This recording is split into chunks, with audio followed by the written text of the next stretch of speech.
चलिए question number 9 में आते हैं स्टूडेंट्स। क्वेश्चन नंबर 9 पढ़ते हैं। क्या बोल रहा है question number 9?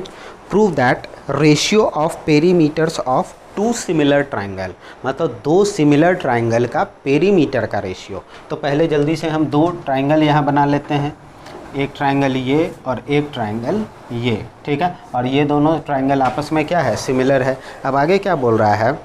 Prove that ratio of perimeter of two similar triangle is the same as the ratio of their corresponding side. मतलब इसका हम समझाते हैं। ये देखिए, मान लेते हैं ए बी सी, फिर हमारा डी ई एफ, ठीक है। अब इन दोनों सिमिलर ट्राइंगल का जो पेरीमीटर का रेशियो होगा, मतलब इस ट्राइंगल का पेरीमीटर बाई इस ट्राइंगल का पेरीमीटर, ये बराबर होगा किसके? तो कॉरस्पॉन्डिंग साइड्स का रेशियो के बराबर। अब कॉरस्पॉन्डिंग साइड कौन सा?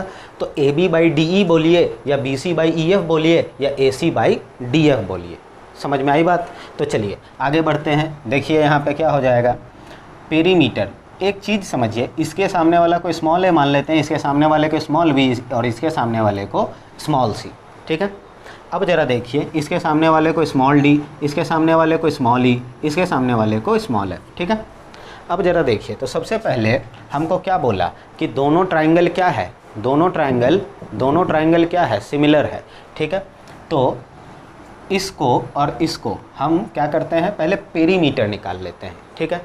पेरीमीटर निकालेंगे तो ये ज़रा देखिए, ये लिखते हैं perimeter of triangle A B C divided by perimeter of triangle D E F, ये होगा।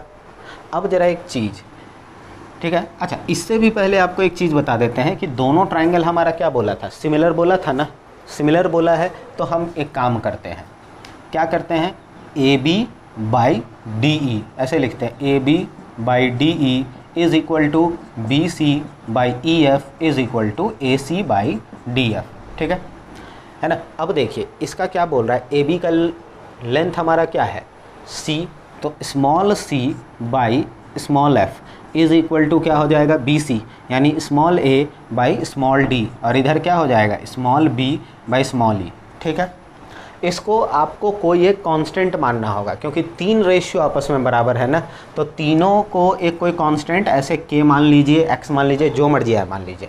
अब इसको और इसको आप बराबर करिएगा तो ये देखिए, इसको और इसको इक्वेट करिएगा तो ये इधर मल्टीप्लाई में आ जाएगा, तो c इज़ इक्वल टू क्या हो जाएगा, k इंटू एफ, फिर a equal to k into D, फिर b equal to k into E हो जाएगा। समझ में आई बात?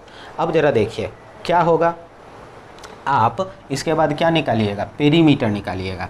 तो perimeter of triangle A B C और divided by perimeter of triangle D E F, है ना। तो ट्राइंगल ए बी सी का पेरीमीटर क्या हो जाएगा, small A plus small B plus small C, ये क्या आएगा, small A plus small B plus small C होगा। और नीचे डी ई एफ का पेरीमीटर क्या हो जाएगा, small D small E small F, small D plus small E plus small F. अब देखिए ए का वैल्यू क्या है, के इंटू डी। यहाँ देखिए इसको सॉल्व करते हैं, क्या होगा, के इंटू डी प्लस बी का वैल्यू के इंटू ई प्लस सी का के इंटू एफ, के इंटू एफ है।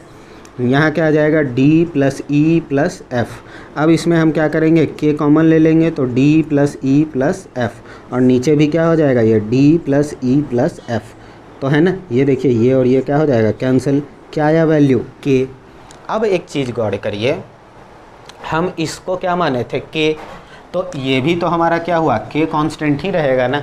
अब देखिए अगर ये तीनों के बराबर है और इसका पेरीमीटर भी के बराबर है, तो हम ये बात बोल सकते हैं ना कि ये तीनों और ये आपस में क्या है, इक्वल है। समझ में आई बात? आप इसको यहाँ पे आराम से लिख सकते हैं क्या, कि A B by D E is equal to B C by E F is equal to A C by D F is equal to perimeter of triangle A B C और divided by perimeter of triangle D E F. समझ में आई बात? हो जाएगा। चलिए अब इस तरीके से ये सवाल हमारा कंप्लीट होता है। लेकिन आपको ये भी याद रखना होगा, ये सवाल के साथ साथ एक तरीके का थ्योरम भी है, क्या कि when two triangles are similar to each other, ठीक, then perimeter of then ratio of perimeter of both triangles are equal to ratio of corresponding sides of both triangle. मतलब कि दोनों ट्राइंगल जब सिमिलर होगा तो उनके कॉरस्पॉन्डिंग साइड्स का जो रेशियो होगा वो बराबर होगा उन दोनों ट्राइंगल के पेरीमीटर के रेशियो के बराबर। ठीक है, चलिए अब बढ़ते हैं क्वेश्चन नंबर 10 के तरफ।